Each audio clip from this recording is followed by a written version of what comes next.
जय जगन्नाथ।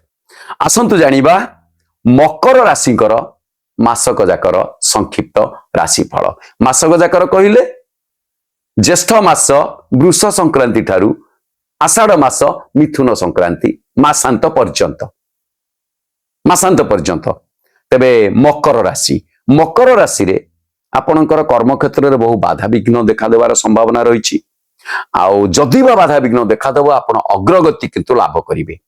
आउ हाँ सामयिक देह पीड़ा देखा दे पारे। आय व्यय प्राय समान। पारिवारिक जीवन खुशी बासी रे कटिवो। चाकिरी रे समस्तंग सह मिलीमिशी आपण कार्य करिवे। व्यवसाय क्षेत्र रे लाभ क्षति समान रहिबो। आउ राजनीति रे संगठन दृढ़ रहिबो। पढ़ा लेखा रे आपण सफलता पाई आगो को आगेइबे।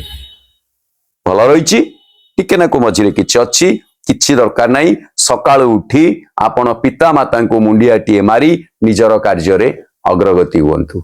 आउ देवदेव महादेव नाम जांग देखले ओम नमः शिवाय हर हर महादेव बा शिव पंचाक्षर मंत्र बा शिवंक नाम रे ए मासटी पूर्ण समर्पित हो जात। कारण शिव पूजा कले आपण जगन्नाथ कृपा पाइबे।